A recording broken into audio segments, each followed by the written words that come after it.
You're listening to the Options Insider Radio Network. For more quality options programs, visit www.theoptionsinsider.com or search for Options Insider Radio Network in your podcast provider of choice. Listeners can also access all of our programming through our mobile app, available in iTunes and on Google Play. Don't forget to follow along with your favorite programs and submit your own questions for the hosts at twitter.com/options, facebook.com/theoptionsinsider, or via questions at theoptionsinsider.com. You wanted it, you got it. A radio program that helps teach you options trading inside and out, basic to complex. This is Options Bootcamp. Whether you want to learn how to protect your portfolio, generate income, or even become a master of volatility, the Options Bootcamp drill instructors will break it all down for you.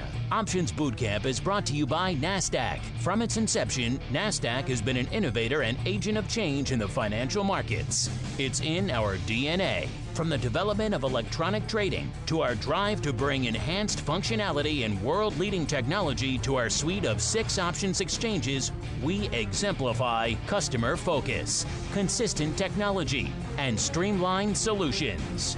NASDAQ, tech forward, leading the U.S. options market and continually rewriting tomorrow. Now, let's get you into peak options trading shape. Here are your Options Bootcamp drill instructors, Mark Longo, Dan Passarelli, and Jill Malandrino. All right, everybody. That music means it's time once again for Options Bootcamp, the program here on the old Options Insider Radio Network, where we break down the sometimes crazy, sometimes scary, sometimes just downright weird world of options for you, the basic retail stock trader. Maybe you're thinking about dipping your toes into those options waters, but you're a little scared. They're a little bit turbulent. They're a little frothy right now. Don't worry. We got you covered. My name is Mark Longo from the aforementioned network, as well as, of course, from the optionsinsider.com. You can, of course, find all the great back episodes of this program. I encourage you, if you're new to the show, to do that. There's a lot of great stuff in the archives of this show, all available completely for free. So while you're working out, while you're commuting, you can download, stream them, subscribe to them, and then you can get access to all these questions you may have had for years about options. Chances are they're answered there in the archives. So check them out. Of course, if you want to go deep into the archives, the best place to do it is our website or probably our mobile app, the Options Insider Network mobile app, because we don't limit you. Some of the portals like iTunes and others may only limit you to the most recent 25 or so episodes, something like that. So if you want to get the full kit and caboodle going back, way back here on this program, that's the easiest place to do it. And of course, you can always join us live as well via Mixler when we record it. It's always fun to have you guys in there asking questions, following along with the show. And of course, however you access this show, make sure you hit us up. Questions, comments, insights, pearls of wisdom. We get a ton of them. We try to burn through as many as we can every show. We read them all, we answer them all. We don't always answer them all on every show, but we do get back to everybody. So keep those questions coming. We do love to hear from you guys. And joining me on the old program today, we got quite a chock-full panel. Let's start off, of course, with the black-hatted one, my fellow drill instructor, the yin to my yang here in the Options Bootcamp drill instructor squad, Mr. Dan Passarelli from Market Taker Mentoring. Mr. P, welcome back to the show. Have you dug up your whistle and your black hat and dusted them off? It's been a while, sir. I dusted them off. I got them all oiled up, ready to roll. Do you oil up a whistle? Is that what you do? I don't know what proper whistle maintenance is. I guess we should look into that here for our next show. And also joining us on the program, it's been even longer for her because she couldn't make our last show. We are joined once again, happy to say, by Miss Jill Malandrino, the global markets reporter. She's on the global beat over there at NASDAQ. Jill, welcome back to the show. It has been too long. Thanks for having me on. It's quite the introduction. I love it. That's why I get the big bucks here, Jill. And also joining us for an unprecedented fourth co-host here on the old show, making a repeat visit himself. He is Dave Russell, the Vice President of Content Strategy over there at TradeStation. Dave, welcome back to the show, to you as well. Thank you very much, Mark. It's great to be back. All right, guys, we have a lot of great stuff to get to, so let's dive right into it. Without further ado, it is time for a little bit of basic trading. It's time to get in line. What you're going to do is learn. You're going to learn how options work. Do you hear me? Yes, sir. You're going to learn options trading inside and out, basic to complex. There will be no failures. Do you hear me? Yes, sir! Call in. Prepare to learn. Yes, sir!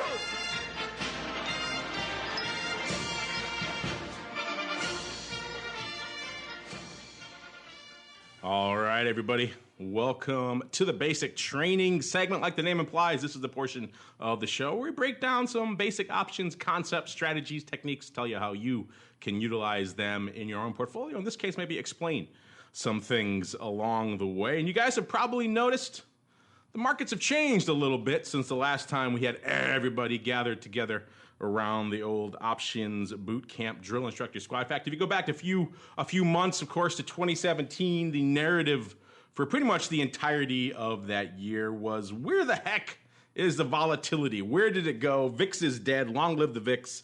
All sorts of refrains like that. We did a lot of content on this network and indeed on this program throughout that year and even into early this year, talking about how options traders can survive and indeed thrive in low volatility environments, because that's pretty much what we were facing. The VIX was pretty much by any measure anemic, and it didn't seem, everyone knew eventually it would come back, but it didn't seem like it was going to come roaring back to life, perhaps quite as soon as it did. Of course, fast forward a few months into 2018, and that is exactly what happened, of course, very famously or perhaps infamously on February 5th and 6th. We saw VIX kind of just shattering the old regime and come roaring back to life in a hurry. It jumped from under 14, 13.99 back on the 2nd on that close on Friday. On the 5th, that Monday, it gapped up to 38.30. The next day on the 6th, it hit 46.34 before eventually trailing off a little bit. So this, understandably, has freaked some people out, to use a technical term. People are saying, wait a minute, I've been conditioned to this regime of low volatility, and all of a sudden you're throwing VIX at me in a 20 or a 30 or a 40 handle. I can't process that. I can't handle that. We all know at the end of the day, a lot of traders have very, very short-term memories, and all they remember is VIX hitting a single digit. They can't handle this 30 or 40 level. In fact, it's an interesting debate. Maybe we'll have to have it again on this show sometime. I always ask people what they feel is that kind of take your ball and go home level of VIX. Is it 30, 35, 40, where the VIX gets too much, too rich, and people say, I'm going to wait till calmer waters are prevailing. So maybe an interesting topic to get to maybe a little bit later on the show. But let's dive into it right now, because obviously, guys, we're in kind of a new paradigm. Volatility, I'm not sure if you got the memo, but volatility is back, and it came back in a big way. So let's just kind of go around the horn and get everyone's kind of takes on all the things that have happened since the last time we all kind of chatted together on this show. Maybe Jill, we'll start with you. Like I mentioned, your beat is the globe. You are global, so you talk to everybody around the globe. What are you hearing from the people you're talking to, and indeed from the people at NASDAQ, about this sudden resurgence of volatility? They think this is a momentary aberration, or are they feeling maybe we're a little bit here to stay? I think that the general consensus is that we're here to stay, and it certainly has been a market that has caught traders off guard. We had a year in 2017, which really was an anomaly. It's not typical to see prices go from the bottom left to the top right all year long, and then we all of a sudden get the vol trade blowing up in February. Then we get volatility back into the market, and even though VIX went back over 20, and it sounds like, it doubled since 2017, it's still at its historical average. In fact, right now it's at 1852 as we speak, and that's even still below the historical average. So I just feel as if it's the market could potentially be resetting itself. Traders need to think about how they're going to manage their positions going forward, because you went through a good 12 to 18 months of a market that just stayed in an uptrend, and I really think it caught traders off guard. Although I had a really interesting guest this morning from Henyon & Walsh Asset Management, and he thinks that we are in the beginning of a new bull market, despite the volatility that we're seeing right now. And he thinks that this could potentially be a reset. And right now, the economy looks good. Data is better than it has been in quite some time. Corporate fundamentals, the earnings season has been really good despite the reaction in stocks. But I think what the market is concerned about, of course, is the 10-year inflation, raising rates. And now that the tax cuts are out of the bag, what happens going forward? Just how dependent were the quarters on the tax cuts? I also think that the concern of the late-stage economic and tech cycle is also what's spooking the market. But My opinion is if fundamentals remain strong and the economy remains strong, that there will be some bumps in the market, and this is how they typically function. And I think it's a good opportunity for your traders, and it's also a great opportunity for long-term investors who have been looking at more to find more attractive entry points. So I think it's a little bit of something for everybody, and you just really have to be on top of your game in this market. Well, I know a lot of our listeners who are hardcore bullish are certainly probably crossing their fingers that your guest this morning is perhaps on to something. Dan, you're obviously interacting with all different segments of the retail options crowd, the hardcore, the basic, the in-between. What kind of feedback are you getting from them regarding this current volatility regime we find ourselves in? Are they buying this? Are they selling this? What are they thinking out there? It's been pretty interesting, Mark, because, at Market Taker, what we do is we cater to our students and we care about, what they're doing and what their success is. And I worried, even a couple of years ago, I worried, when volatility comes back, what are my traders going to do? Are they going to freak out and be worried? Are they going to embrace it? And I'll tell you what, at least our students, they've really embraced it. Like nobody really sweated it. Like back in 2008 when the volatility hits, everybody stopped being a trader. Like, it was like the end of an era, oh, well, I'm not trading anymore. I'm out of that. I can't handle that. But my students are extremely resilient. Some of them have been telling me they're having their best year ever right now. So, on our end, what we're seeing is it's great. And, you have to keep in mind, prior to February, for the last, say 10 years, the market was really never supposed to be that way. Like that's not a normally functioning market. Like we're returning back into a normal market, which is arguably much better for traders. Yeah, you're right. The narrative is that, 2017 was at least on the surface, it should have been a terrible year for options traders. We can actually look into the numbers, and we'll get into that in a little bit probably, that it actually wasn't, including for the entire industry. The industry was actually up volume-wise, and products like VIX options and VIX futures did record numbers, even though the VIX was pretty much in the toilet, to use a technical term, for the better part of the year. So 2017, a bit of an outlier in a lot of different respects. But you're right, the narrative is that a resurgence of volatility should in general be a good thing for options traders, provided it's not, maybe not what we saw in February, which was all of the vol coming back at once, maybe a little bit more staggered. Dave, kind of same question for you. You guys interact with a broad spectrum of retail clients over there at TradeStation. Obviously, you got your hardcores who've been slinging products on TradeStation forever and have used the App Store and are super hardcore. You also have a growing audience of more intermediate and basic retail there as well. What kind of general consensus are you getting from interacting with them? Are they buying these vol levels? Are they thinking this is kind of a brief aberration? What are they thinking? No, we've seen a shift. Excuse me. We've seen a shift in behavior, and there's been more of a preference toward the index products. People have a sense that things are moving in a much broader sense. The idea of finding a company that had maybe a little bit too high vol and selling puts on it, that's really not what we're seeing now. We're seeing people focusing much more on things like SPY and the Qs. We've seen a shift toward, more single leg strategies as well. So that's been happening. And, I agree with what Dan was saying here, is that basically 2017 might have been great for investors, but in a lot of ways it wasn't that great for traders. I mean, for me, I look for stuff that likes to move a lot. It was hard to find a lot of movement last year. And I think that we see that run up that really went up when the S&P spiked up, toward 2,900 into January. That was an aberration. And as we really look back, we can see it was fueled by people who were selling, volatility through a lot of these exotic instruments that have now disappeared. So that was a kind of crazy blow off top of that killed volatility. And now we're back to a much more normal environment. And volumes are up, and people are looking much more toward kind of like big, the big indexes are much more coming into focus now. More single leg stuff is what we're seeing.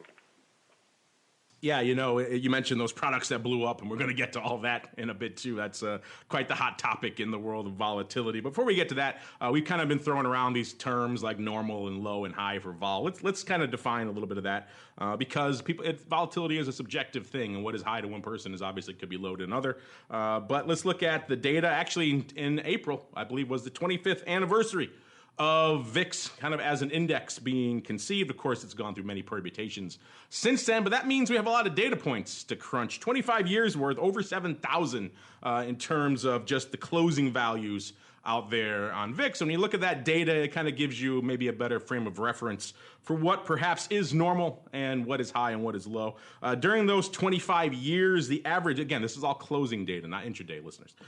So the average daily close was about 19.4. So when you think about that, even today, we're actually recording this right now on the 25th of April. Markets kind of in a bit of a mixed mode. They were selling off. Now they're rallying. We saw VIX take a nice little pop over the last couple of sessions, right around 18.5. But before that, it was hovering, 16 handle, 15 in that range.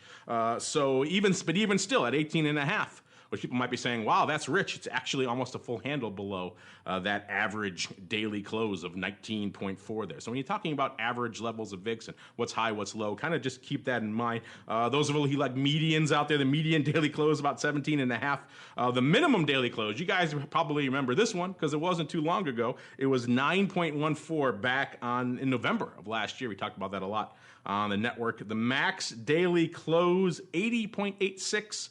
That was back in November of 2008, November 20th. A lot going on around that time, as you might imagine. A few other interesting data points that have come out of this 25 years of crunching data here on the VIX. Those days in this period, particularly the latter period of Jan 2005 to March of this year. So there were 26 days where the S&P fell by more than 4%. During that time, VIX moved on an average about 22, almost 23%. So that gets onto the upside, of course. So that gets into, and the futures about 16%. So that gets into some of the typical use case for volatility, which is people buying calls to speculate on a big upside. When you have those moves, VIX tends to outperform to the upside. In terms of that outperformance, what was the biggest day where it blew the doors off? You guys can probably guess that one too. It happened not too long ago. We were just talking about it. It was February 5th of 2018. Now, some people get up in arms when they talk about percentage moves in VIX because VIX itself is a percent. So they get angry. Oh, it's a percent of a percent. And a lot of people get angry about that. But let's just put that aside for now because you kind of lost that battle. That horse has left the barn. About 115% for back on the 5th of February. Because remember, we reverted from this very, very low volatility regime to all of a sudden, all pretty much instantaneously going back to a much higher level. So when you have that happening, yeah, you're going to have some pretty extravagant moves from a percentage basis. The number two move behind that is substantially less, almost half. It's 64% for back in February 27th, 2007. In terms of the biggest downside moves, it's almost 30% to the downside, about 29.6%. That occurred on May 10th. Remember, listeners, the flash crash was May 6th, so we saw volatility shoot up. Of course, it was kind of artificial because the flash crash was an aberration, so eventually vol is going to come in. That was the next session or two right after the flash crash. All that vol came back in once we realized, hey, it was a bit of a glitch. It wasn't really a systemic issue, at least not for the time being there with the market, so that was a big move to the downside. In terms of biggest months as well, August 2015, about 135% was the biggest move, up 1% moves in VIX land. Downside, October 2015, down 38%, so makes sense when you have the biggest upside move. Shortly thereafter, you could have the biggest downside move there. So a lot of interesting nuggets from all these different data points. I don't know, really quick before we move on to some other things, really quickly, Jill or Dan or Dave, either one of you, any one of these data points really resonating with you guys or standing out or interesting or perhaps surprising to you? Or is this all pretty much as you expected when you're looking at the numbers now, 25 years worth of VIX data? Yeah, I mean, I'll tell you what, like I have been told, this is actually pretty interesting stuff, Mark. I'm going to steal this, just giving you fair warning. I'll expect my licensing invoice in the mail forthwith, sir.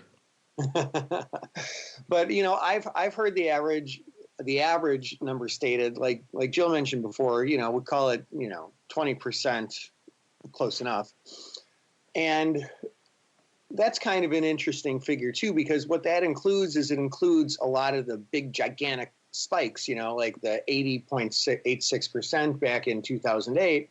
And so that kind of skews the data, but having the median here, like the median tells a better story, and it's a little bit lower than the average. Like to me, median means normal. Like average means we're taking these numbers and, it's mathematically coming out to this average number.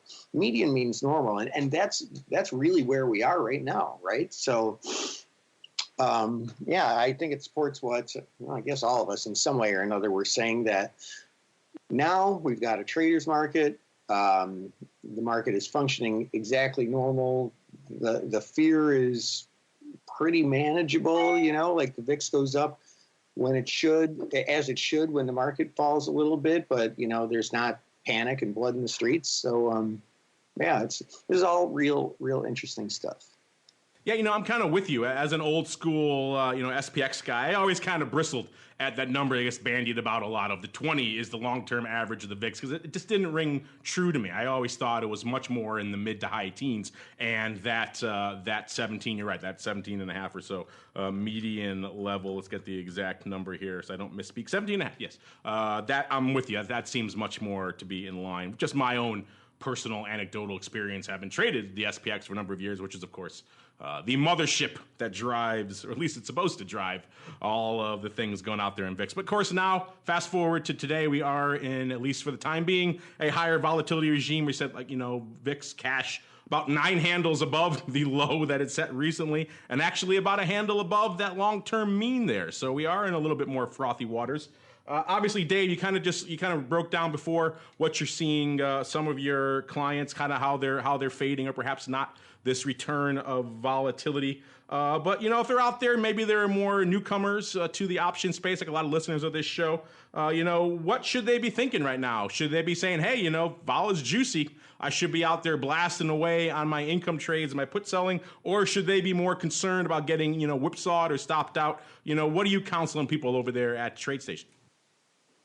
Well, my view right now, when you look at things, it's more of a time really to be cautious in terms of, expecting volatility to go down before it goes higher again. You have to look at the overall market, and a lot of things now are looking, somewhat fatigued. And when you look out further along, we had a pretty major drop when you look at really the size of it in February. And here we are in earnings season. People are not hugely excited about it. Interest rates are going higher. We still have the Federal Reserve coming, in early May. We have a lot of economic numbers, like non-farm payrolls, that could push up interest rates higher.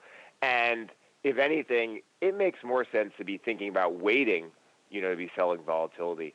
Mark, can I actually go back to one thing you mentioned about these other historic volatility spikes? Sure. If we have a second, So what I thought was interesting was in both February of this year and if you go back to February of 2007, in my view, both of those were very much artificial spikes in volatility. And if you notice, going into both of those, people were really kind of shorting.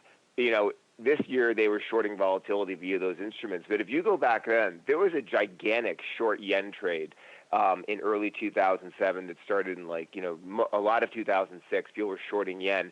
So both of these cases, there were people who were just betting the good times could never end. They were just all piling in on one side of something. And then what happened was the yen rallied and people had to freak out and sell the S&P. This time around, they were short volatility. Volatility spiked, and then suddenly they had to sell the S&P. So in both cases, I think both of those were triggered by these weird kind of intermarket correlations where people were actually selling something, and then you had a short squeeze that actually triggered the spike in volatility. Yeah, I think there's a lot that we can unpack about that. That could be probably its own show in and of itself. What is actually driving some of these, shall we say, outlier movements in volatility? I know that's a hot topic these days. Maybe we'll have to gather around together for another options bootcamp soon to just to focus on that topic alone. But yeah, I'm with you. There's a lot of interesting grist for the mill there as well. Jill, obviously, like we mentioned earlier, the narrative for a lot of 2017 was the short was, vol coming in, and it seemed like everybody and their mother, every outlet, the Journal, Reuters, everybody was writing about this short vol trade. Is the short VIX trade crowded? Everyone and their mother seemed like they were short VIX, depending on how you were looking at it. We used to profile that in a lot of the options activity we would talk about on shows like VolViews. A lot of the traditional trades that were speccing on upside had pretty much gone the way of the dodo. Now, fast forward to 2018, And of course, vol is back, like we mentioned, in terms of we're much more in and around a median average level of what VIX is. So have you seen, as a result, Jill, from talking to a lot of the big options traders you talk to out there, and even the retail ones in general, has there been a general shift? Are they starting to back away from what was termed before the crowded short VIX, short vol trade, or are they perhaps jumping on the bandwagon and say, hey, now things are elevated, this is the time to get back on that trade and really do it with abandon? What are you seeing out there? Well, it's really interesting because I had Mark Sebastian on the show a couple of weeks ago when he was in New York. And I don't know who that is. We agreed. I mean, look, it's very hard not to know who Mark is, but it must be in the name. We had both agreed that it's not an easy trade like it was in 2017, but there are more tradable opportunities because you are seeing ups and downs in vol and in the market overall, and you just have to be a little bit more nimble and not kind of, put on a short position and go to the beach for the day. It's just not that type of market. So for people who are intraday traders, it's a fantastic opportunity because you're actually getting multiple events during the course of one session to go to short some vol and also go long on it as well. So I think it's a great environment for that. I will say, though, investors have certainly shied away from the vol package products. That's for sure. If anything, they're looking at package products that are based on the indexes. We've also seen, and I believe David had mentioned this in the beginning, where we're starting to see more options around the indexes itself compared to just buying those various ETNs. I feel as if investors have more risk control and they can be a little bit more nimble. I really do think the beginning of February threw everyone off guard. But again, for the more advanced trader, you have more opportunities now than you did in 17, if you ask me. Yeah, you guys are killing me. I want to get to those advanced ETNs and inverse things as well. I promise you, we'll get to those very quickly, listeners. But before we do that, let's break down, Dan, some popular ways that people may want to short vol if they are indeed so inclined. There's a lot of different trades that have, obviously if we're talking selling vol, listeners, it's going to have some sort of short component, short leg to it in the trade. There's a lot of different strategies you can do it. Some of the most basic, of course, are just your basic covered call, where you long the stock, short some, typically a front month, perhaps even front week type contract to benefit from the theta. And once that expires, you do it all again, set it and forget it. If you want to go the other way, don't want to have the stock leg, you just want to put in, let's say, collect a little income and maybe buy the stock if it hits a certain level. Then, of course, there's your old friend, the naked or cash secured put. Good conversation coming out of institutional investor recently about the risks are associated with what people think cash secured puts are very, very risk free because they're cash secured. Interesting conversation. They were quoting some of our articles in there, perhaps taking them a little bit out of context. So we need to have a little bit of a chat with those institutional investor folks. That's a conversation for another day. Of course, is our old friend the Iron Condor and the Iron Fly, typically where you're selling the meteor contracts in order to benefit from some sort of volatility change.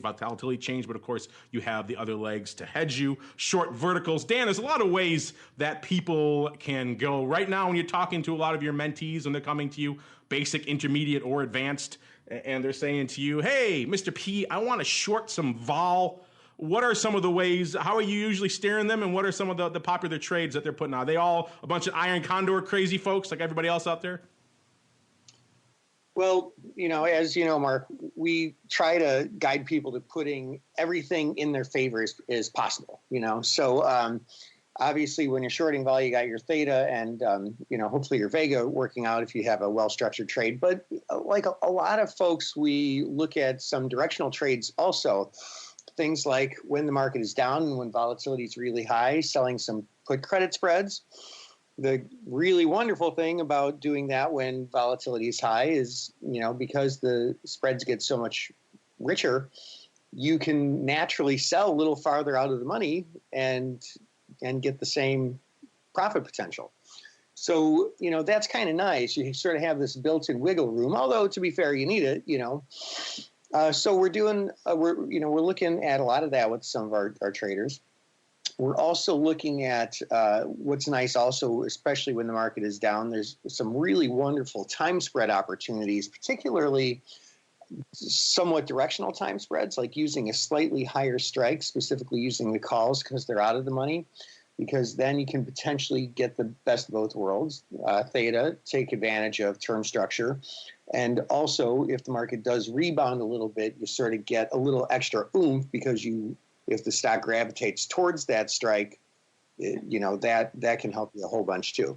So yeah, just looking at individual setups with some of our one-on-one students, and it's going great. Yeah, it is a favorable time if you are indeed so inclined and a little bit savvier. Jill kind of alluded to it.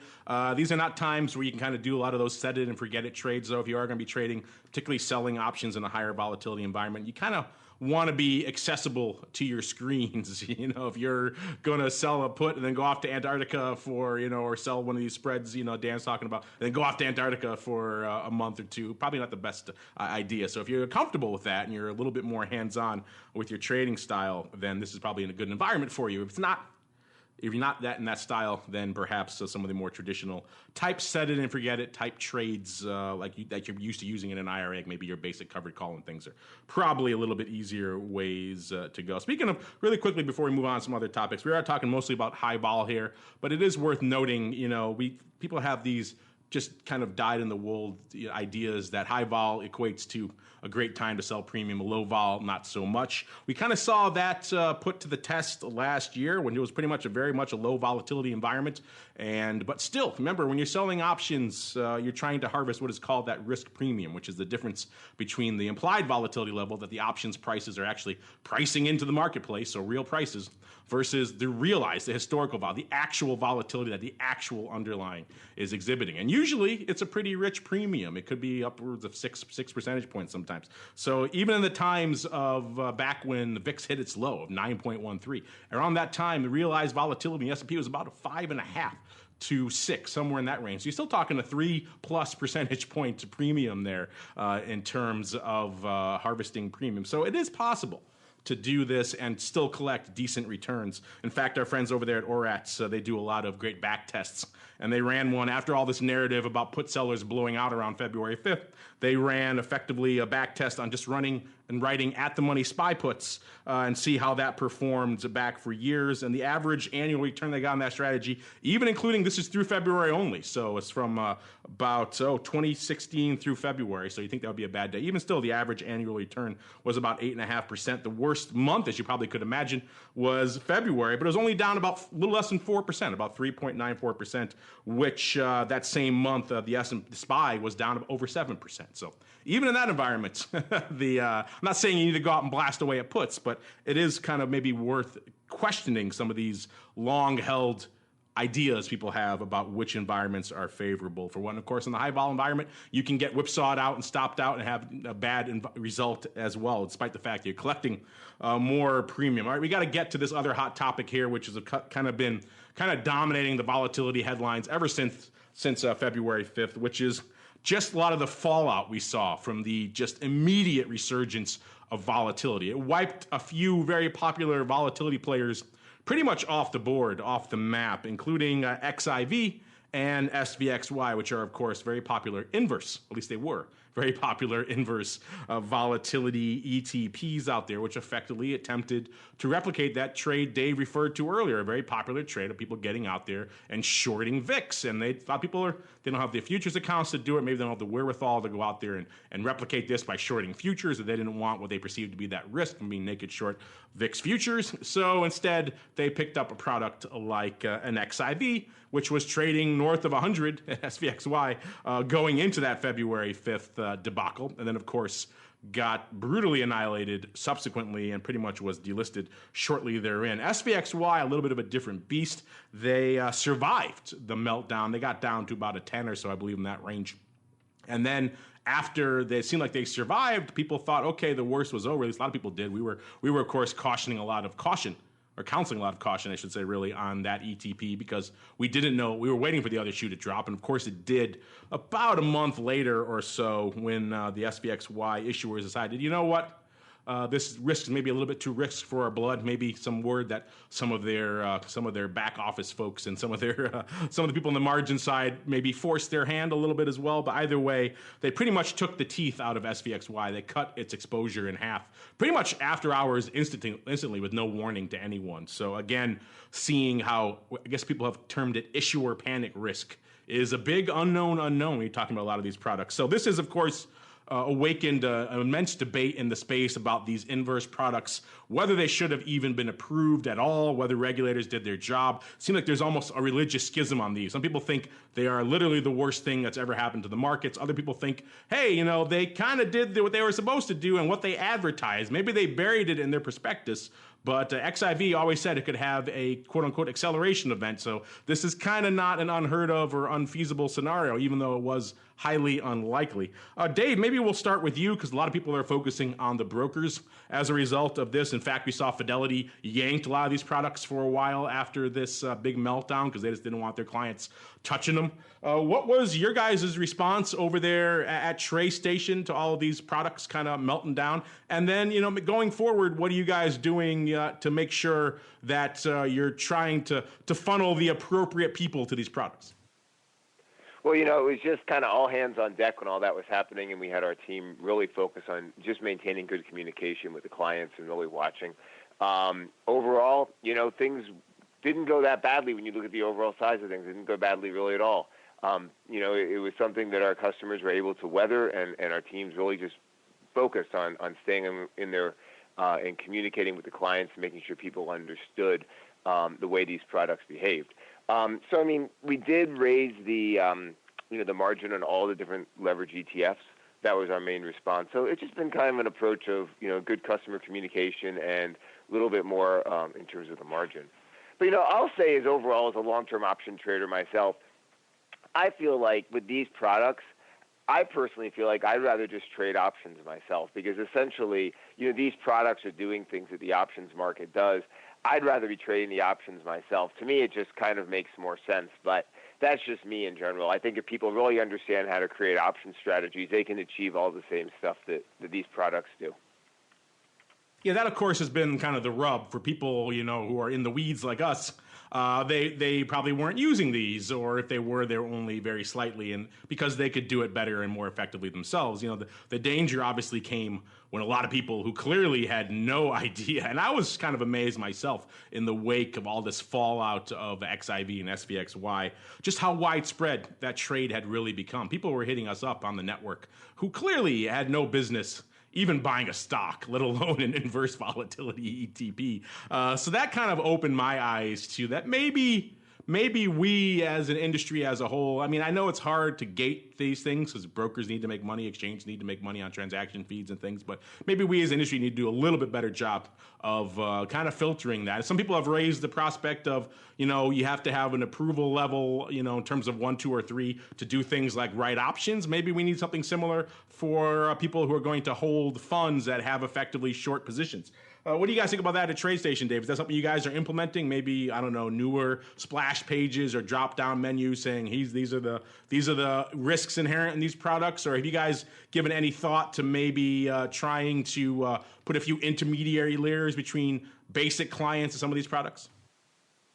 No, not that I'm aware of. We've just, we maintain contact with the customers. We watch them closely, but when you think about it overall, we have some pretty sophisticated clients, and they trade a lot of options as well. So overall, it's not something we think is like, a huge game changer. It's one of these freak events that happens, and it happens. And then, it'll be another many years before some kind of strange kind of, it's just a crazy thing that happens every 5 to 10 years. The market has these freak events. And there's no reason to go and change everything just because of something like this happens. You just maintain contact with your clients, and that's what we've been doing. Jill, you obviously, like I said before, you have your beat is the globe. You have your finger on the pulse. This was clearly a hot issue. It continues to be a hot issue. I'm curious your own personal takes on some of these products, as well as kind of what consensus are you drawing from the myriad different market participants that you talk to on a daily basis over there? Are they coming down for or against these types of products? What are you seeing? Well, Mark, I can't agree with you more that as an industry we have to do better. There is, even though this group tends to be more exposed to the institutional client, there is a large retail audience out there, and not everyone knows how to hedge and trade options on futures to protect their portfolios like we may do.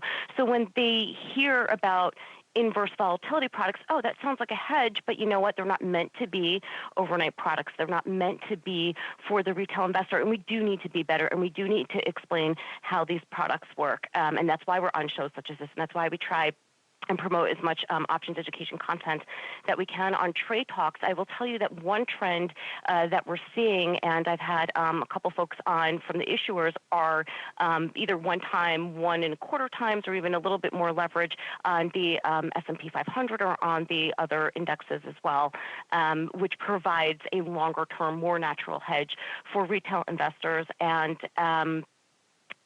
I think it's easier for them to kind of wrap their heads around that. So, for example, if I'm large, all of the big mega cap tech names that had some significant gains, an inverse index product is going to make more sense than a levered vol product. And I think as an industry, we have to explain that better. As you know, the NASDAQ, with all of our options exchanges, we have 40% of U.S. listed options volume, and we take it seriously that we need to make sure that we're promoting as much education as we can out there as an exchange, and also with our issuers and index providers. So I do think there's a lot more that the industry can be doing.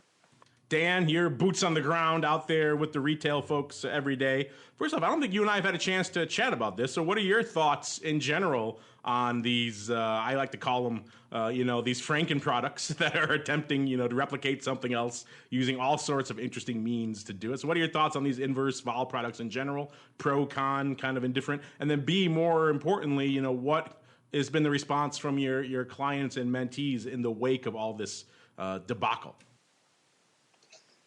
On the one hand, like, part of my nature, I'm a pretty laissez-faire sort of guy, so it's not like I want to try and limit them or anything, but, I think we're all pretty much in consensus that these products are not really designed for the retail person. And me being on the front lines, most people who come to market taker mentoring, they're starting out in options or they're intermediate, and they're still kind of learning how to use implied volatility on regular vanilla options. And when somebody like that is, doing, derivatives on an inverse esoteric volatility index where the underlying probably isn't even what they think it is, like, they've got no chance of success, and it's no fault of their own, it's just, it's not something that was really designed for them. It's designed for people who have an extreme sophistication of volatility products and are going to outsmart everybody else out there.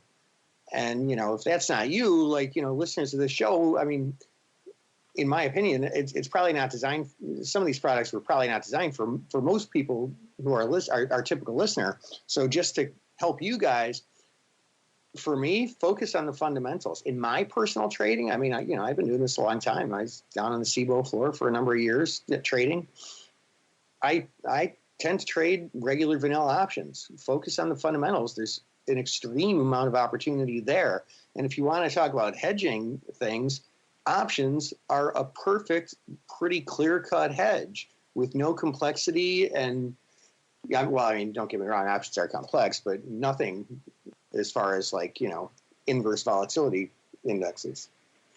So you're keeping the proverbial grandmother from Iowa. You're keeping her out of the SVXYs and the XIVs of the world. Can't say I fault you for that one. Well, guys, we probably, again, this is a hot topic. We could probably debate it a lot. I'm sure we probably will when or if the inevitable regulatory side of this fallout happens, because it kind of spilled over, became a very populist issue, and so a lot of people were debating what should happen. So you probably haven't heard the end of this discussion, but I want to make sure we get some of our listener questions into. Before we do that, though, really quickly, let's go around the horn, kind of give our final thoughts here on just in general, the transition from what was a fairly aberrant period of low volatility into this, some people are perceiving as high, but a much more normal period of volatility. And what are some takeaways that your average basic retail options trader should take away from this?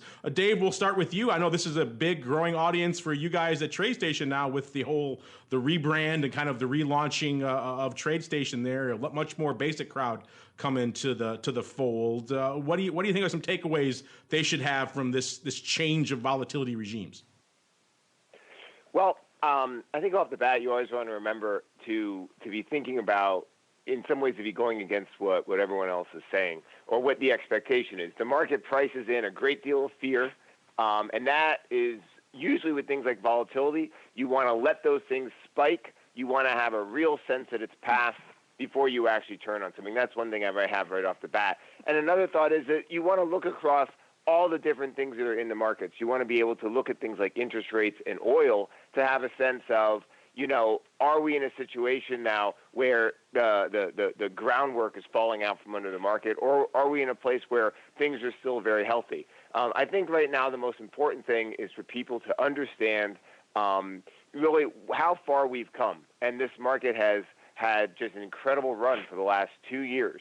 And the question now is that really something that continues right off the bat? Or is there a further period of kind of digesting? And to be very careful when you just expect any kind of level or anything like that to hold. That's the main thing I think to have right now, is to be very careful with things, and also to a certain extent kind of take the other side of the expectation. This earnings season, we saw that everyone expected there was going to be a certain result, and in many cases the opposite expectation is bearing out so far.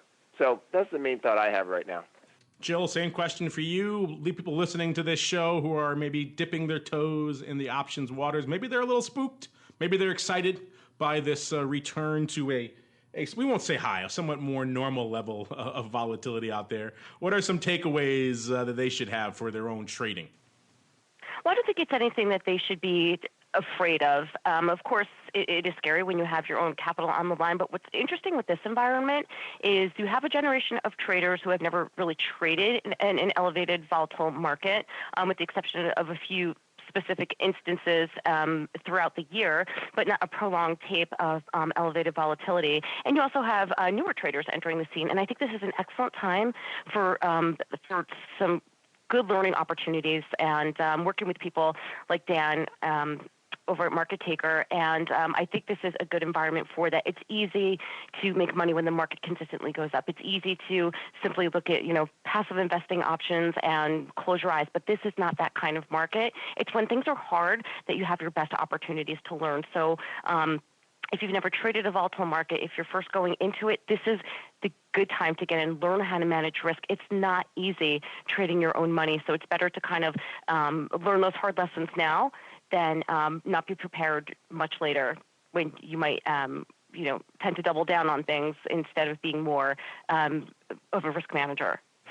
And Dan, I guess the final word, at least on this, goes to you. Again, you're out there in the trenches day in, day out with the retail folks. What are some takeaways, some lessons they should take away from this as we have transitioned now, apparently, from the aberrant outlier year of 2017 into a more, we won't say high, a more normal period of volatility?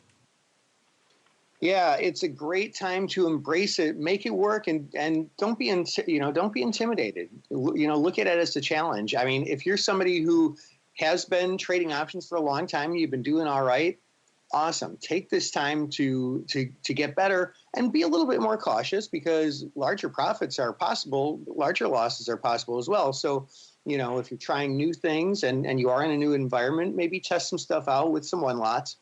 If you're the kind of person who's brand new to trading, step one, as I always say, is learn to trade before trading. Novel idea, but a lot of people don't do it that way. And then if you're sort of in the middle ground, I talk to a lot of people regularly who, for the last 5 years or so before February, they were selling puts and selling put spreads, and it's like, oh, this works. And then maybe you kind of took a little bit of a hit in February. Guess what? Everything is probably going to be different going forward than it was for that 5-year period before February for you. So the good news is you probably made a good amount of money during that period. Take some of it, reinvest it in yourself, you know, get a little education so that you can do other things besides sell puts and put spreads. And, you know, if you had some success with that one strategy in the past, now there's a whole lot of other strategies opened up to you because there's many different opportunities now. I mean, I can do more than selling puts and put spreads. There's more out there, sir. You're blowing my mind. Let's keep that mind-blowing train going. Let's get into some of your questions. It's time for the mail call. Mail call.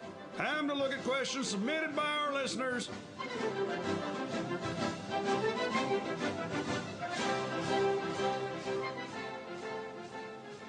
Always feels like the 4th of July whenever we play that mail call transition. Welcome to the mail call. This is the portion of the show where you guys take the reins, questions, comments. Sometimes we turn the tables on you guys and ask you guys questions like we did. Actually, this was last week. We saw a proposal coming out of the Miami Options Exchange to add their third exchange, which would bring the total number of options exchanges in the U.S. to 16. And we asked you guys, is this something you like? You want more exchanges, the better? Are you saying, please no more, make it stop? Or are you saying, I don't care, I get good fills either way. This doesn't really matter. It could be 1,000 of them. I don't really care. And I was kind of surprised by the outcome here. 40. I thought for sure it would be lean towards the no more camp, but actually 44% saying that more exchanges, the better. So I know we have a lot of exchange folks in our audience. Clearly they voted with gusto on this one. 34% of you out there on the retail side saying, yeah, I don't care, I'm getting good fills. It doesn't really matter to me. Only 22% saying make it stop. So surprising to me that people lean in that way, but I guess that's why we do these polls, to kind of get your pulse. And your pulse was interesting and surprising. Head on over to Add Options if you haven't done so already, listeners. You can vote in our various questions we put out there. A lot of polls out there that are pretty fun for you guys to play along with. All right, next up we got one here from Alan. Alan Tolman, he's kind of asking pretty much what is at the heart of this episode. He asks, there was a lot of research last year regarding selling put options to harvest risk premium. You are correct, Alan. It was kind of the trade du jour up until February. He goes on to write, now that volatility is back, is this an ideal time to harvest premium via put selling? Or does the increased volatility increase the probability of getting whipsawed? Well, we kind of touched on this a lot earlier in the show, but maybe you guys have some additional thoughts here for Alan. Maybe Dave, we'll start with you. Let's say he's a proverbial guy coming into a trade station for the first time. He's asking you, hey, should I get into this thing or should I back off? What are you counseling people? Well, yeah, it does absolutely, increase that risk. My view is always to, think of as many things as you can put in your favor. You want to be looking at things like looking for support and resistance. I always encourage people when they're looking to be selling puts to do a lot of work in terms of the technicals, to be looking for things that have very clearly at a good support level. I think that's one of the most important things right off the bat to put in your favor. So put selling can always work at different times, but I think you want to have as many things going in your favor as possible going in. Dan, same question for you. This guy comes into MTM. He walks in the doors. He says, guide me, Mr. Passarelli. Should I be writing some puts or should I be backing off? What should I do, sir? I mean, conceptually, everything's the same as it's ever been in option trading. You look at each situation individually, determine if volatility is overpriced or underpriced. Because remember, just because volatility is higher now doesn't necessarily mean it's overpriced across the board. There could be, I've just been sitting here watching the market for the last couple hours before we talked, putting together a presentation, and I found a handful of opportunities where volatility is higher than it was 6 months ago in a stock, but it's underpriced because the stock's moving so much. So, just look at those opportunities, get really good at your volatility analysis. The 1, 2, 3 volatility analysis we teach at MTM is very helpful. And don't just focus on one strategy like selling puts. Like that doesn't work anymore. The market goes up and down now. So, build your arsenal and get good at your craft. Good life lesson, whatever business you're in, but especially right now in trading, like you're at the epicenter of a birth of opportunities that's going to probably continue on for a long, long time, I think. Yeah, he mentions it kind of in his own question. He says he wants to harvest that risk premium. Remember, that risk premium is, like you mentioned before, is that difference between the implied and realized volatility. So if markets are whipping around like they kind of are today, we've already had a 20-handle range in the S&P, the upside and the downside. And yes, upside counts as vol. People always think of downside as vol, but upside, both directions count as volatility at the end of the day. If markets are whipping around, then guess what? The realized vol is actually going to be pretty high. So you may not have as much of a risk premium. You may think, oh, vol is high, so it's juicy. But in the implied versus realized, that risk premium may actually be smaller than you think. So as Dan mentioned, kind of do your homework before selling these things. It's kind of the inverse of what we were talking about before, where in those low volatility environments, risk premium is actually still pretty sizable. So it can be, depending on your product, it can be a very interesting scenario. Last up for you there, Jill, same question. If someone is maybe a little spooked about getting into the premium, or he puts it harvesting the risk premium trade these days, what would you tell them? I tell them to sign up for MTM with Dan Passarelli. All right, man. That's what I do. These checks are flowing behind the scenes here. I got to get in on this action. I know, right? We'll have to get our bills in the mail.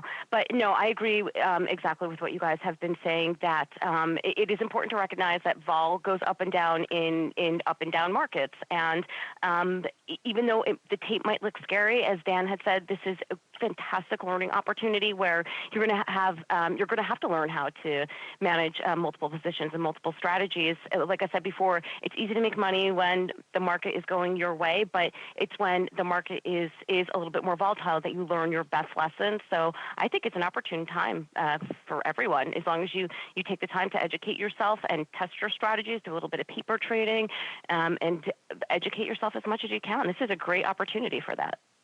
Well, Jill, stay on the horn there, because apparently Dan and I are chopped liver, and Dave, he can go to the powder room because we're not necessary for this next question. It comes in specifically addressed for you. It's the only question we have on the show that was specifically addressed to a certain person. So clearly you have your fan base out there, Jill. This comes from Scott Somer. He says, when SIBO does their floor reports, there is an open outcry din from the SPX and VIX areas. Are there similar areas on the NASDAQ or PHLX floor that also have that type of din? And if so, what names are getting this love or getting this din, Jill? So obviously he must watch your reports there from NASDAQ. You come from the floor a lot. What do you have to say for Scott here? What's getting the love over there on the new NASDAQ Philly floor?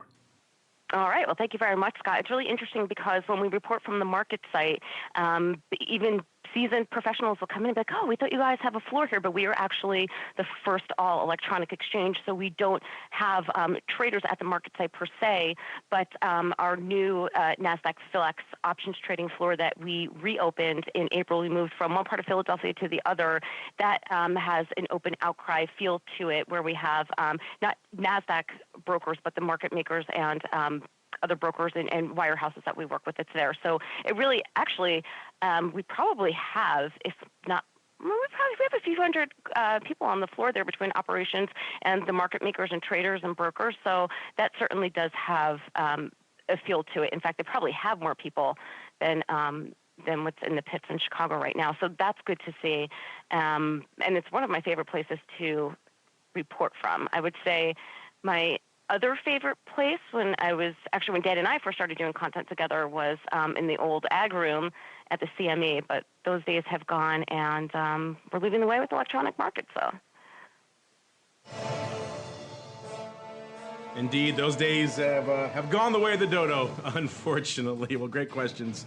Apparently, Jill, you get all the name questions, so we're just gonna forward these to you from now on. Dan and I, we're just chopped liver. You don't need us here on the show. All right, that music, listeners, means we're done. We got a lot of questions still. Maybe we'll do another big Q&A palooza here on the show, because I know you guys clearly have a lot of questions, and I don't blame you. It's been crazy times in the market over the last couple of months, so a lot to get to. So maybe coming up next, we'll do another more listener question palooza. I think you guys deserve it. But before we go, let's go back around the horn one last time.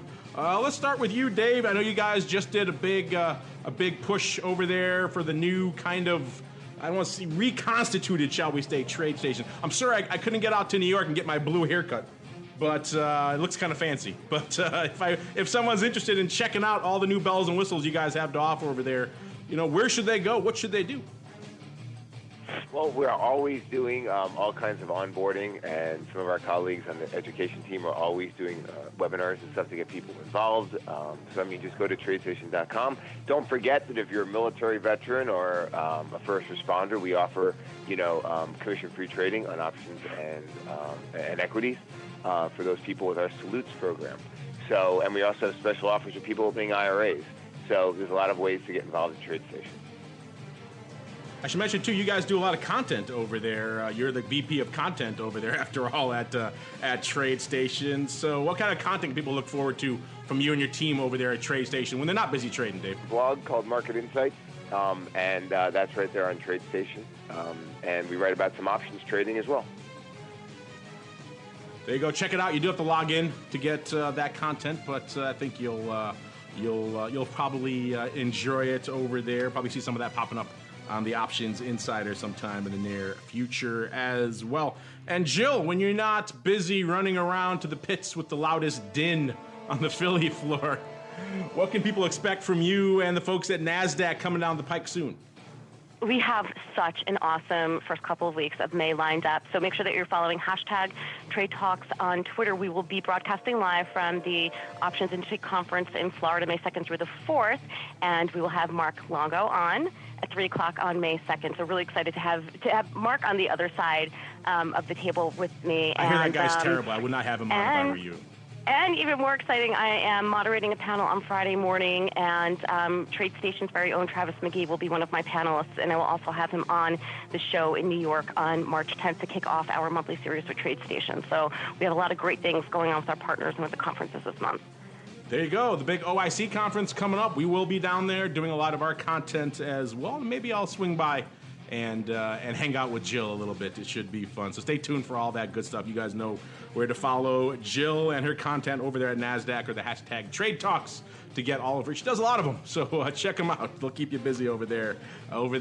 Maybe you can look yourselves to find which pit has the loudest din over there on the Philly floor. And last but not least, Dan, it's got to be boom times for you guys over there at MTM. A lot of people are confused, concerned, maybe a little scared by these markets. So here you are, sir, to their rescue. What do you have for them over there at MTM, sir? Yeah, we've been hard at work with our students these days, and I have mentioned this ebook in the past on our show, but now would be a great time to check it out if you haven't yet. 3 secrets to making money in any market using options. Just go to markettaker.com/ebook. Markets Taker, 2 T's in a row, markettaker.com/ebook. Let me ask you, do you have the URL with the 1 T as well? Because I always misspell it myself when I'm typing it there. You have both, I'm assuming, right? So it is redirect? I probably should. You probably should get that one just for a little bit of a bonus plug for you there on the show, because I always leave the T off. But you want 2 T's, markettaker.com. Listeners, head on over there, check out the ebook and all the other great stuff they have, the one-on-one mentoring, the classes, the webinars, a lot of good stuff, the chat stuff there as well, a lot of cool stuff, markettaker.com to learn more. On behalf of my black-hatted cohort, Mr. P, as well as Jill of all your question fame, apparently, and Dave over there at TradeStation, and indeed myself, I want to thank all of you out there in the listening audience for downloading, streaming, subscribing, for sending all those questions our way. We'd love to hear from you guys, and we'll see you next time for more Options Bootcamp.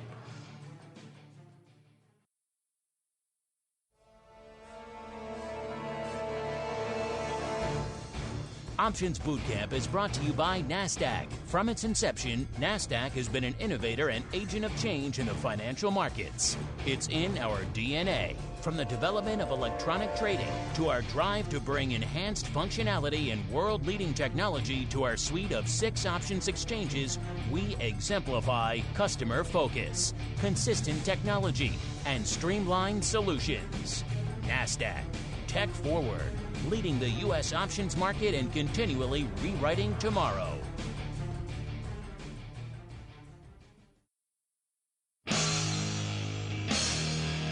The preceding program was a production of the Options Insider Radio Network. For more quality options programs, visit www.theoptionsinsider.com or search for Options Insider Radio Network in your podcast provider of choice. Listeners can also access all of our programming through our mobile app, available in iTunes and on Google Play.